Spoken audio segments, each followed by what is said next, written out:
السلام علیکم ورحمۃ اللہ وبرکاتہ۔ مولانا ابراہیم صاحب کا بہت پیارا بیان اختلاف پر۔ ہمارے چینل کو لائک سبسکرائب کیجیے اور بیل آئیکن پہ کلک کیجیے تاکہ نیو بیانات آپ لوگ بر وقت دیکھ سکیں۔ جزاک اللہ، ماشاء اللہ۔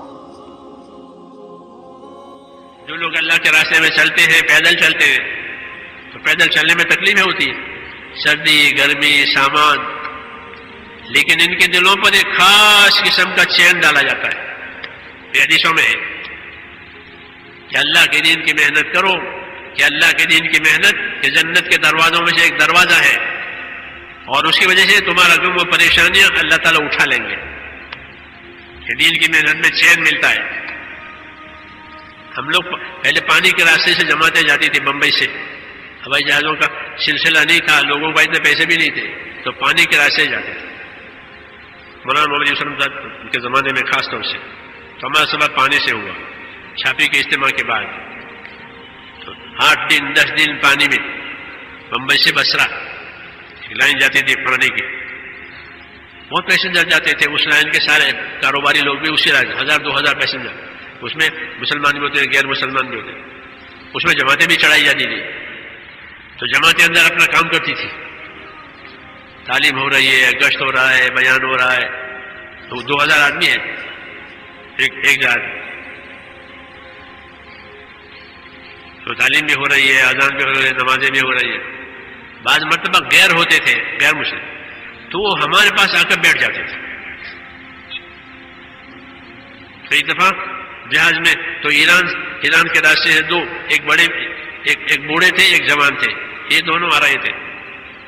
جو جوان تھا وہ پی ایچ ڈی کر کے آ رہا تھا، غیر مسلم تھے دونوں، تو وہ جوان آ کے ہمارے پاس بیٹھے، تو وہ بوڑھا اسے کہے کہ ان کے پاس کیوں بیٹھتا ہے؟ وہ کہنے لگا کہ ان کے پاس بیٹھتا ہوں تو مجھ کو سکون ملتا ہے۔ ہاں، کہ ان کے پاس بیٹھتا ہوں تو مجھے سکون ملتا ہے۔ تو وہ سکون کی کوئی پوڑیاں ہمارے پاس تو تھی نہیں کہ ہم کو سکون کی کوئی پوڑیاں دے، کوئی ٹیبلٹ دے۔ اصل میں وہ دین حق ہے، اس میں جو بات کہی گئی وہ سچ ہے کہ ایمان کی مجلسوں میں، علم کی مجلسوں میں، ذکر کی مجلسوں میں سکینہ نازل ہوتا ہے، سکون نازل ہوتا ہے۔ ہاں، تو ان کو زیادہ محسوس ہوتا ہے کیونکہ وہ دور سے آئے ہیں، وہ دور ہیں دین سے، تو ان کو زیادہ محسوس ہوتا تھا۔ ہم تو چونکہ 24 گھنٹے اس میں رہتے، تو وہ کہتا ہے جب ان کے پاس بیٹھتا ہوں تو مجھے سکون ملتا ہے۔ حالانکہ ہم اس کو بلاتے نہیں تھے، وہ خود ہی آ کے بیٹھ جاتا، کیونکہ بات ہماری حق ہے۔ نور تو نور ہی ہوتا ہے، خوشبو تو خوشبو ہی ہوتی ہے، کوئی بھی سونگے۔ تو اس نے کہا کہ دین کی محنت کرو کہ تمہارا غم پریشانیاں اٹھا لیا جائے گا، وہ تمہیں سکون دیا جائے گا۔ تو تکلیف بھی ہو رہی ہے اور سکون بھی ہے۔ ہاں، یہ کیا بات ہے کہ یہ تکلیف کہ اللہ کے راستے کی ہے، دین کے راستے کی ہے، روزے کی وجہ سے بھوک آئی ہے، روزے کی وجہ سے پیاس آئی ہے، تو وہ بے چین نہیں کرتی، کیوں؟ ایک حکم کے ساتھ ہے۔ تو گناہوں کی تکلیف الگ ہے اور نافرمانیوں کی اور ایمان کی اور دین کی تکلیف کا الگ ہے، یہ دو ایک معیار نہیں ہے دونوں کا۔ جب ایمان کے ساتھ رہیں گے تو ایمان کے راستے میں کوئی تکلیف آ گئی کہ وہ آئے گی، لیکن اندر کے چین کے ساتھ آئے گی۔ ہاں، کیونکہ ہر ذکر چین دیتا ہے، اور اللہ کی اطاعت کا ہر کام ذکر کہلاتا ہے۔ کل مطیع ذاکر، ہر آدمی جو اللہ کے اطاعت میں ہے وہ اللہ کے ذکر میں ہے، امام نبوی نے یہ لکھا ہے۔ تو اس ذکر کی وجہ سے، اس حکم کی وجہ سے سکون دیا جائے گا۔ ما اضل اللہ قوما الا اوتوا الجدل، اس قوم کو اللہ تعالیٰ گمراہ کر دیتا ہے جن میں جھگڑے کھڑے ہو جاتے ہیں۔ اس لیے ہمارے اس کام کو جھگڑوں سے بچانا، صبر کرنا۔ کوئی بات نہیں مانی جا رہی ہے، صبر کرو، ہاں میں ہاں ملانا بھی ضروری نہیں ہے۔ بات مطلب کوئی صحیح نہیں ہوتی تو مقابلہ نہیں کرنا کہ صبر کرو اور اپنا کام کرو، اپنے مددگار رہو اخلاص کے ساتھ۔ یہ طریقہ ہے کہ حکم دیا ہے صبر کرو، کہ صبر کریں۔ تو اصول ترقی کا ذریعہ ہے، اطاعت ترقی کا ذریعہ ہے۔ اطاعت کے ساتھ رہیں، بات ماننی ہے چاہے کچھ بھی ہو جائے، عمل کرنا ہے چاہے کچھ بھی ہو جائے، کیوں کہ ہم اطاعت کے لیے پیدا ہوئے ہیں۔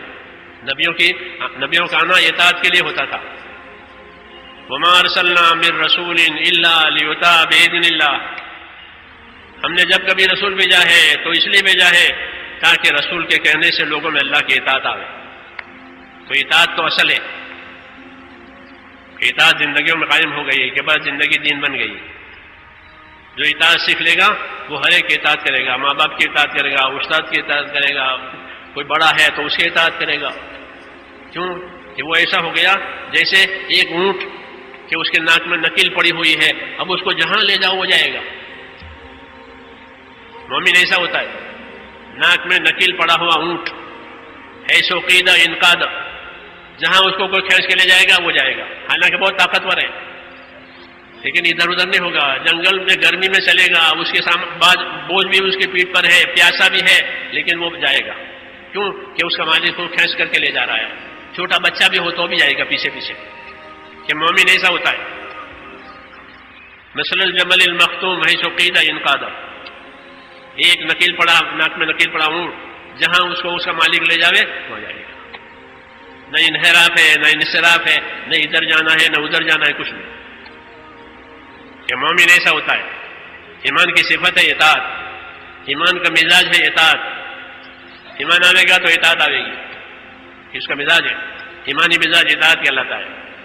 تو میرے بھائیو بزرگوں، جس طرح ہم نے مولانا ابراہیم صاحب کی یہ پیاری کارگزاری سنی، جس میں انہوں نے اختلاف اور اختلافات کے بارے میں بیان کیا گیا ہے، تو ہمیں چاہیے کہ ہم کسی سے بھی اختلاف نہ رکھیں اور نہ کسی کی برائی کریں، کیونکہ اس طرح کرنے سے دلوں میں غیبت پیدا ہوتی ہے، اور غیبت ایک بہت ہی بڑی گناہ ہے۔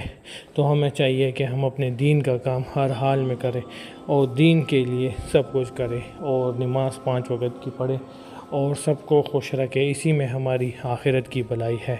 باقی آپ لوگ سب سمجھدار ہیں کہ کیا کرنا چاہیے۔ یہ دنیا ایک دکھاوا ہے، اور اس دکھاوے میں نہ پڑے، اور اللہ رسول صلی اللہ علیہ وسلم کے احکامات کو برے کار لا کر دین اسلام کا کام بڑھ چڑھ کر کرنا چاہیے، اسی میں ہماری آخرت کی بھلائی ہے۔ ہمارے چینل کو لائک، سبسکرائب کیجیے اور بیل آئیکن پہ کلک کیجیے۔ جزاک اللہ، ماشاء اللہ۔